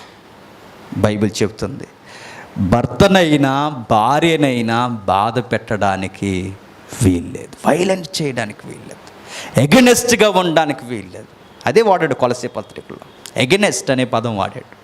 తనకి విరుద్ధముగా నిష్ఠూర పెట్టి బాధ పెట్టడానికి వీల్లేదు. ఓ మాట, ఒక సంతోషకరమైన మాట అంటే నీకు నచ్చదు, ఒక బాధను పంచుకుందామని బాధ కోసం చెప్తే నీకు నచ్చదు, ఏ సమయానికి ఎలా రియాక్షన్ చూపిస్తో తెలియదు. ఇంకెందుకు నువ్వు పెళ్లి చేసుకున్నది అనిపిస్తుంది. సంతోషము పంచుకోలేవు, బాధని పంచుకోలేవు. ఇది అని చెప్పుకుందామంటే ఈ మాట నువ్వు ఎలా స్వీకరిస్తావో తెలియదు. ఏంటి అసలు నువ్వు ఈ మాట భరించలేక ఇంకా ఏమంటాడో తెలియక మౌనమైపోతే, అలా మౌనమైపోయినా నేరమే. కనీసం మాటకు కూడా నీ దగ్గర స్పందన రాకపోతే నేను చెబుతున్నాను, నీ భార్యని కానీ భర్తని కానీ నువ్వు చాలా చాలా హింసిస్తున్నావు. ఇది దైవిక చట్ట ప్రకారం కూడా నేరమే. భార్య అయితే విధేయత చూపించకపోవడం నేరమే, భర్త అయితే అర్థం చేసుకొని ప్రేమించకపోవడం నేరమే. మీ మాటలు కూడా వారితో పంచుకోలేకపోతున్నారంటే మీరు జీవిత భాగస్వాములుగా ఉండి నేరస్తులుగా దేవుడికి కనబడుతున్నారు, అంతే. ఇక వైలెన్స్, ఇదంతా వైలెన్స్ కనబడుతున్నా కనిపించని ఒక పచ్చి నేరహింస ఇదంతా. 11, నీకు నచ్చింది ఎప్పుడైనా చేస్తే ఆయనకు ఆమెకి నచ్చదనుకొని చెప్పకుండా చేయకుండా అలా మౌనంగా ఉండిపోవడం. ఇంకొక అడ్వాన్స్ మాట్లాడు చెప్పన, తనకు నచ్చదు, ఆయనకు నచ్చదు, కానీ నచ్చకపోయినా ఆ పని చేయడం, ఎందుకంటే అది ఆయనకి నచ్చుతుంది కనుక. నచ్చకపోయినా ఆ పని చేయడం, ఎందుకంటే ఆమెకు నచ్చుతుంది కనుక. ఎందుకు నచ్చకపోయినా చేస్తున్నావంటే గొడవలు ఎందుకని చేస్తున్నానండి, అడ్జస్ట్ అయిపోయి బతకడం. నేను అంటున్నాను, నా జీవితాంతం ఉండే ఒక పాత్ర 60 ఏళ్ళు చితి వరకు నాతో కొనసాగే నా జీవిత భాగస్వామి, నా ఇష్టానుసారంగా కూడా ఈ పార్ట్నర్ దగ్గర నేను ఉండలేకపోతున్నానంటే, ఇష్టానుసారంగా అంటే నాకు ఇష్టం వచ్చినట్టు నచ్చినట్లుగా ఆమెతో అతనితో నేను ఉండలేకపోతున్నానంటే ఏమనుకుంటాడో, ఏ నిర్ణయం తీసుకుంటుందని, ఎందుకు లేని అడ్జస్ట్ అయిపోయి గొడవలు ఉండకూడదని అడ్జస్ట్ అయిపోయి నేను బతికేస్తున్నానంటే ఒక్క మాట నేను చెప్తున్నాను, బతుకుండగా ఆమెని అతన్ని ఎప్పుడో స్వతహాగా వ్యక్తిత్వంగా చంపేస్తావు అంతే. ఆమెగా లేదు, ఏదో బొమ్మలా ఉందంతే, ఇది నీ కోసం అలా చేస్తుంది. ఆయనగా లేడు, అలా బొమ్మలా ఉన్నాడంతే, ఏదో అలా ఉన్నాడు. భర్త ఉన్నాడన్న పేరుకి అలా అంతే, భార్య ఉన్నదన్న పేరుకి అలా ఉన్నాడంతే. నేను అంటున్నాను, మనసులో మాట ఏంటి మీ గుండెల్లో ఉన్నదని అడిగితే ఓపెన్గా నేను చెప్తున్నాను, ఈ హింసకు గురైన వారు నేను పెళ్ళి అనవసరంగా చేసుకున్నానని అంటారండి ఖచ్చితంగా.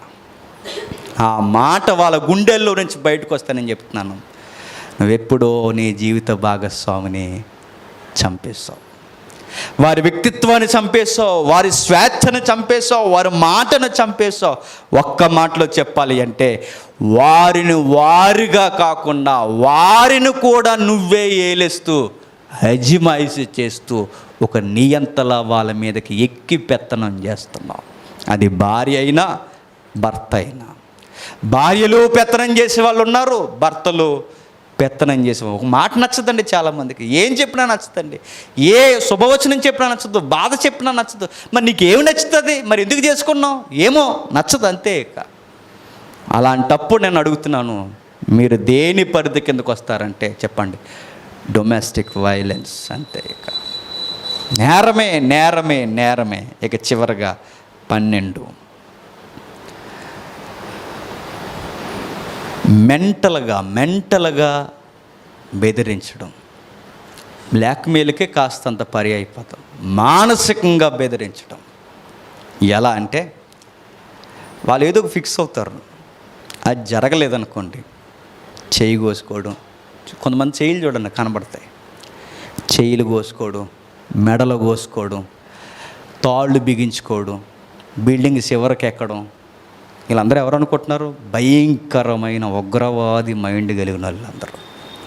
నీ చెయ్యి కోసుకుని నీ భర్తని ఏం చేద్దామని బెదిరిస్తున్నావా అని అడుగుతున్నాను నేను. నువ్వు ఉరేసుకుంటానని రెడీ అవుతున్నావంటే నీ భర్తని బెదిరిస్తున్నావా, మెంటల్గా బ్లాక్మెయిల్ చేస్తున్నావా? బెదిరించి ఏం సాధిస్తావు? ఇసుకుపోతాడు. ఒకసారి కోసుకుంటావు, 2 సార్లు కోసుకుంటావు, 3 సార్లు కోసుకుంటావు, 4 సార్లు ఎక్కుతావు, 5 సార్లు ఎక్కుతావు. ఒకరోజు అనుకుంటాడు పోతే పో అనుకుంటాడు, అంతే. చచ్చిపోవు, నువ్వు చచ్చిపోతే నాకు సుఖంగా ఉంటుంది అనుకుంటాడు. ఏం బెదిరిస్తున్నావు? ఎవరిని బెదిరిస్తున్నావు అని అడుగుతున్నాను. ఎవరిని బెదిరిస్తారు? భార్య భర్తలు. బ్లేడ్ ఎట్టి కోసుకుంటాను, చాకట్టు కోసుకుంటాను, ఉరేసేసుకుంటాను, ప్యాన్ ఎక్కుతాను, కిరేసిన ఎక్కడుంది, అగ్గిపెట్టి ఎక్కడుంది అని అడిగితే ఆడిది ఇచ్చేస్తాడు ఏదో ఒక రోజు. ఇదిగో ఇక అగ్గిపెట్టి ఇదిగా అని ఇచ్చాడు. ఆడిదిగా ఫ్యాన్ స్టూల్ తెమ్మంటావా అని అడుగుతాడు. ఇది ఒప్పట దిగదేమో, లూజుకున్నది ఇస్తా నాకు అంటాడు. ఎన్నిసార్లు బెదిరిస్తాడు, ఎన్నిసార్లు. అందుకే గుర్తుపెట్టుకోండి, ఎమోషనల్గా బ్లాక్మెయిల్ చేయడం కూడా నేరమే. కొంతమంది ఉంటారండి, ఏడుపు కేవలం ఏడిచేస్తుంటారు. చూసారా, ఏమన్నా ఏడిచేస్తుంటారు. ఆ కన్నీళ్ళు ఏడవడం కాదు, ఆ కన్నీళ్ళు ఎందుకు తెలుసా? ఆ కన్నీళ్ళు కూడా నిన్ను బ్లాక్మెయిల్ చేయడానికే. ఆ ఏడుపు కూడా నేను బ్లాక్మెయిల్ చేయడానికే. ఏడిచేస్తున్నావు, ఆ ఏడుపు వల్ల నువ్వు అనేయాలి. ఆ ఏడుపు వల్ల నువ్వు అనేయడమో, లేకపోతే ఆ చాకుని చూసి నువ్వు అనేయడమో, ఏదో ఒకటి నువ్వు ఎస్ అనాలి, అంతే. ఇక ఆ ఎస్ అనేంత వరకు ఈ బ్లాక్మెయిల్ చేయడం. నేను అంటున్నాను, ఇలాంటి వాటికి అసలు భయపడకండి. అవసరమైతే అలా పెద్దల్ని పిలిపించి అలా నిలబెట్టి, ఇలా అనకూడదు నేను, అలా నిలబెట్టి మీరు లాగుతారో వాళ్ళ నాన్న చేత లాగిస్తారో మళ్ళీ కత్తెట్టుకోకూడదు. ఇక లాగు కూడా కొట్టండి, అంతే. ఇక తప్పులేదే. ప్రాణాలంటే అంత ఈజీగా చెప్పండి. ఏం తెలుసు, లైఫ్ విలువ తెలియకుండా కత్తట్టు కొట్టినా నేనేం చేయాలి? లాగి గుయ్యమని పోలు దెబ్బకు చేయవాడు రత్నం వచ్చేయాలి. ఇక కత్తి పట్టుకుంటావా? ఉరెక్కుతావా? మేడెక్కుతావా? చచ్చి ఏం సాధిస్తావు? సంసారం ఈదలే నీవు, నీకెందుకు సంసారం? నీకు భర్తను భరించలే నీవు, భార్యని భరించలే నీవు, నీకెందుకు సంసారం? అదే ముందే సాగిపోయావా? నువ్వు చచ్చి ఎవరిని చంపడానికి వచ్చావు ఇక్కడికి? నువ్వు చంపి ఎవరిని చంపడానికి వచ్చావు? ఇదంతా వైలెన్స్.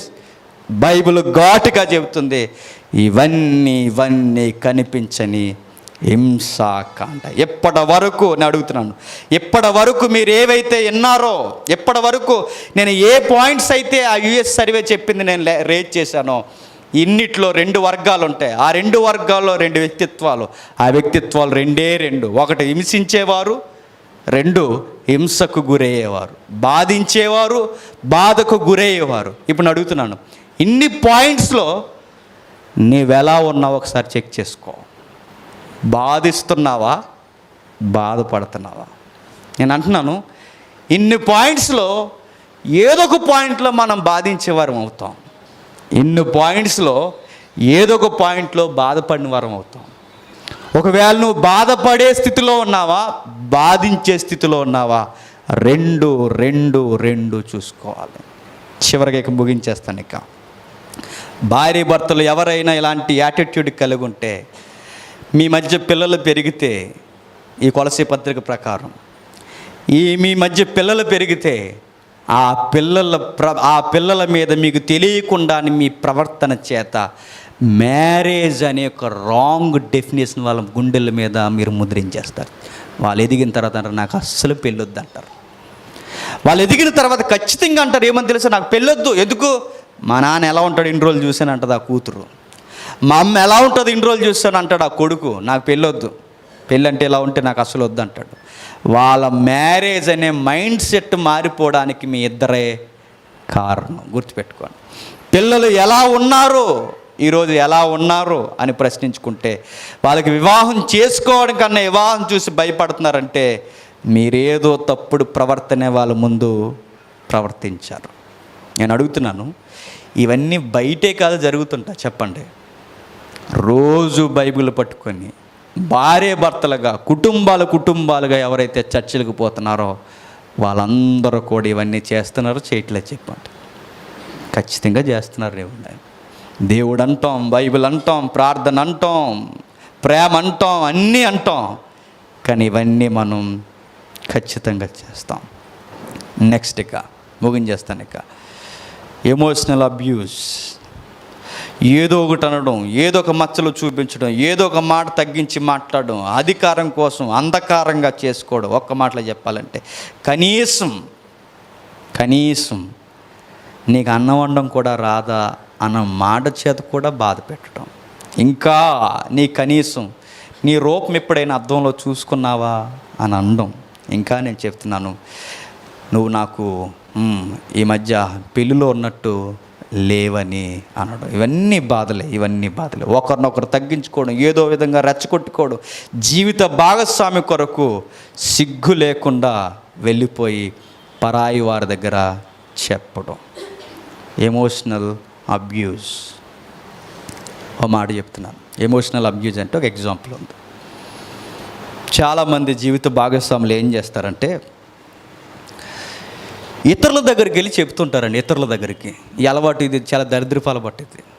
వెళ్తారు కదా, ఇతరుల దగ్గరికి వెళ్ళి చెప్తారు కదా, తెగేడి చేస్తుంటారు వాళ్ళ దగ్గర. ఎవరి దగ్గర? భర్త కొరకు, భార్య కొరకు వాళ్ళ దగ్గర తెగేడి చేస్తారండి. ఎంత ఏడుస్తారంటే మీకు చెప్పలేను కానీ అంటూనే చెబుతాం. ఇదోటి మళ్ళీ మీకు చెప్పలేను కానండి అంటూనే చెబుతాం. అనకూడదు కదండి అంటూనే అనడం. ఇలా వాళ్ళ దగ్గర చెప్పడం ఆ వినేవారికి సిగ్గులేదు. ఎవరికి? ఆ వినేవాళ్ళకి.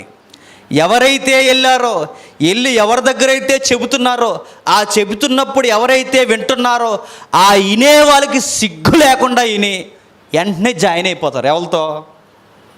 ఎవరైతే చెబుతున్నారో ఆ చెబుతున్న వాళ్ళతో జాయిన్ అయిపోయి వీళ్ళు చేసేది ఏంటి? ఆ వినే పెద్ద మనుషులు, నేను అడుగుతున్నా, సిగ్గులేని పెద్ద మనుషులు ఆ వినే వాళ్ళతో వీళ్ళు జాయిన్ అయిపోయి, వినే వీళ్ళు ఆ చెప్పేవారితో జాయిన్ అయిపోయి ఎమోషనల్గా చెప్పేస్తారు.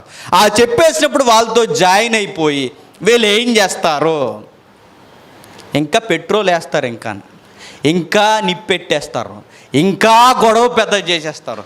చివరికి ఏం సాధిస్తారో ఆ సిగ్గులేని మొఖాలంటే, నీకు పార్ట్నర్స్గా మేము ఉన్నాం, నీకు సపోర్ట్గా అంటూనే నిన్ను, మీ ఆయన్ని, నిన్ను, నీ భార్యని ఏం చేస్తారు? విడదీసడానికే పనికొస్తారు. అంతే. ఇక భార్య భర్తలు గుర్తుపెట్టుకోండి. మీరు ఎమోషనల్గా ఎవరి దగ్గరికైనా వెళ్ళిపోయి మీ గూర్చి, లేదా మీకు ఏదో అన్యాయం జరిగిపోతున్నట్టు చెప్పేసి అక్కడ ఏదో చెప్పేస్తే ఆ వినేవాళ్ళు గుసగుసలు మాట్లాడేసుకుని ఒక పక్షాన్నే వినేసి నీదే న్యాయం అన్నట్టు, ఆయనది నేరం అన్నట్టు, నీదే న్యాయం అన్నట్టు, ఆమెది నేరం అన్నట్టు మాట్లాడేసి మధ్యలో నీకు జాయిన్ అయిపోయి నీతో పెద్ద కొంపటెట్టేసి ఏదో ఈమె బాధ ఆవిళ్ళన్నట్టు వాళ్ళు పెద్ద ఫీల్ అయిపోయి అలాగ అన్నాడండి. చాలామంది మధ్యలో యాక్టింగ్ ఎక్కువ చేస్తారు, చూసారా? చాలామంది వీళ్ళని నిజంగా చెప్తున్నాను, గోడ కుర్చీలు ఏం చేయాలి అందరినీ. వాళ్ళ ఆవిడ ఆయన ఏదో పడతారు, నీకేటి మధ్యలో? సిగ్గేడి చెప్పనా? సిగ్గుపడుతారు నిజంగా.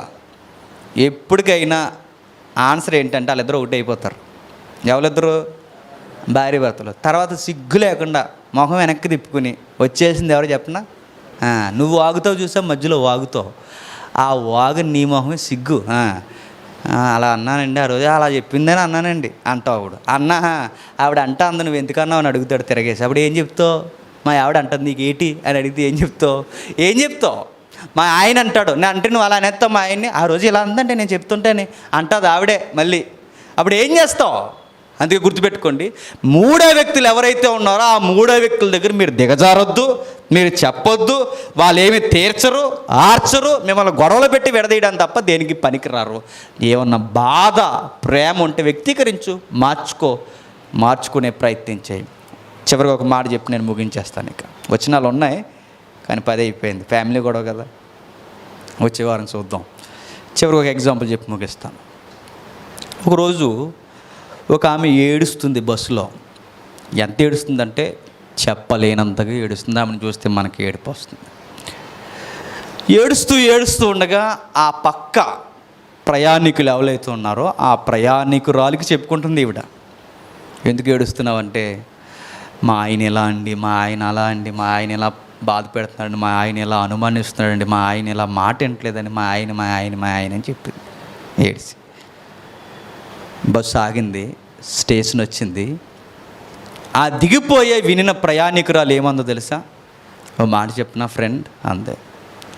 చెప్పంటే ఏమన్నదంటే, నువ్వెక్కడెక్కడ బాధపడుతున్నావు ఇవన్నీ నాకు చెప్పావే, నాకే కాదు, నువ్వు ఇంకా ఇలా ఎంతమందికి చెబుతావు అంతమందికి చెప్పు. మేమందరం అనేది ఏంటి చెప్పినా అయ్యో అంటాం అంతే. నీ బాధ మాకు అర్థం అవడం వలన నీకేమీ సుఖము లేదు. నీ బాధ ఎవరికి అర్థం అవ్వాలంటే చెప్పు, నువ్వు ఎవరి వలనైతే బాధపడుతున్నావో, నువ్వెవరి వలనైతే ఇలా కృంగిపోయావో వాళ్ళకు అర్థమయ్యేలా ఆయనకి మాత్రమే చెప్పు. నువ్వు ఆయనకి చెప్పకుండా నువ్వు ఊరంతా చెప్పుకున్నా, ఆయన అర్థం చేసుకోకుండా నువ్వు మిగిలిన వారు అర్థం చేసుకొని ఎంతమందికి శాట వేసుకుని తిరిగినా, డప్పేసుకుంటూ వాయించినా నీ జీవితానికి కుదురు ఉండదు. ఇది నిజమా కదా చెప్పండి? నిజమే. నువ్వు అర్థం చేసుకోవాల్సింది నువ్వు ఎవరి వలన బాధపడుతున్నావు ఆయనకి చెప్పుకోవాలి తప్ప, ఆయనకి అర్థమయ్యేలా ప్రవర్తించకుండా నువ్వు అందరికి చెప్తే సుఖం ఏంటి? అయ్యో అని వెళ్ళిపోతారు, లేకపోతే ఎటకారం చేస్తారు, గుసగుసలు పెట్టుకుంటారు. వాళ్ళకి చెప్పడం దేనికి? నువ్వు చెప్పాల్సింది ఎవరికి? నీ భర్తకైతే భర్తకి, భార్యకైతే భార్యకి చెప్పు. వాళ్ళకి చెబితేనే నువ్వేంటో నేను అర్థం చేయ. ఎందుకంటే లైఫ్ లాంగ్ ఉండేది ప్రయాణికులు కాదు, లైఫ్ లాంగ్ ఉండేది ఎవరు చెప్పండి? నా పార్ట్నర్ ఉంటారు. కాబట్టి ఆవిడకే చెప్పాలి, ఆయనకే చెప్పాలి. ముగించేస్తాను ఇక నిజంగానే. టచ్ చేద్దాం ఒకసారి. నాకు కనబడట్లేదు, మీకు కనబడుతుందా? Emotional abuse. నెక్స్ట్ కింద దట్ సైడ్ది ఫిజికల్ అబ్యూస్, కొట్టడం. డొమెస్టిక్ వైలెన్స్కి అవన్నీ అవుట్లైన్స్ లాంటివి అన్నమాట. సెక్సువల్ అబ్యూస్, కొంచెం ఈ పదం దగ్గర ఆగుదాం. Sexual abuse. అప్పటి వరకు ఆమెను కొట్టి, అప్పటి వరకు ఆయనను బాధించి, అప్పటి వరకు ఆమెను హింసకు గురిచేసి, ఆ టైంకి వచ్చేసరికి నాకు శృంగారం కావాలి, నా కోరికలు తీర్చాలంటే అది కూడా నేరమే, గుర్తుపెట్టుకో. ఆమె మనసు గెలుచుకోకుండా, ఆయన మనసు గెలుచుకోకుండా ఇప్పటివరకు బాధ పెట్టి, ఆ టైం వచ్చేసరికి పడక మీద కండం కూడా నేరమే. ఇప్పటివరకు నేమో బాధ పెట్టావు, ఇప్పటివరకు నేమో అనరాని మాట్లాడినావు, ఇప్పటివరకు నేమో నీ చేతి ఎంత ఎత్తుకెత్తి ఎంత కొట్టాలనుకుని అంత కొట్టేస్తావు. ఇప్పుడు ఈ టైం వచ్చేసరికి నా కోరిక తీర్చని నీ భార్యని కానీ భర్తను కానీ నువ్వు అంటే అది కూడా నేరమే. అక్కడ లేని కమ్యూనికేషను ఎక్కడెందుకు? బెడ్రూమ్లో. ఇక్కడ కూడా వేస్టే. ఇక్కడ కూడా కలిసి ఉండకండి, వేస్ట్ కదా. ఇలాగే గొడవలు పెట్టుకుంటూ ఆ గొడవల్లో పిల్లలను అంటారు, ఇలాగే తన్నుకుంటూ ఆ తన్నులాటలో పిల్లలను అంటారు. ఈ గొడవల మధ్య, ఈ తన్నులాట మధ్య పిల్లలను అంటే ఇలా ఏమైపోవాలని అడుగుతున్నాను నేను. ఈ గొడవల మధ్య, ఈ తన్నులాట మధ్య ఈమె ఏ గర్భం తెచ్చుకుంటుంది? ఈ టైంలో ఈమె గర్భవతి పిల్లను కంటే మీరు గొడవలు ఆడుకుంటుంటే బిడ్డ ఏమైపోవాలి? అందుకే ఇది కూడా ఏంటి? వైలెన్స్. అది కూడా. Next psychological abuse. సైకలాజికల్ అంటే మానసికంగా. ఇందాక చెప్పాంగా, మానసికంగా బాధ పెట్టడం, మాటల చేత, చేతల చేత మౌనంగా ఉండిపోవడం, ఏమీ పట్టనట్టుగా మౌనంగా కూర్చోవడం. ఒక మాటలో చెప్పాలంటే ఆ ఇంట్లోనే ఉంటూ ఆవిడ అన్నమే తింటూ ఆవిడ కూర వేసుకుని మళ్ళీ ఆవిడతో మాట్లాడిపోవడం. ఇదొక వైలెన్స్. ఇది సైకలాజికల్ వైలెన్స్. ఆయన కష్టమే తింటూ, ఆయన తెచ్చిన రైసే వండేసి మళ్ళీ ఆయన ఇంట్లోనే ఉండి, ఆయన వేసిన ఏసీలోనే ఉండి మళ్ళీ ఆయనతో మాట్లాడిపోవడం. ఇది కూడా వైలెన్స్. Next emotional abuse. ఎమోషనల్గా అంటే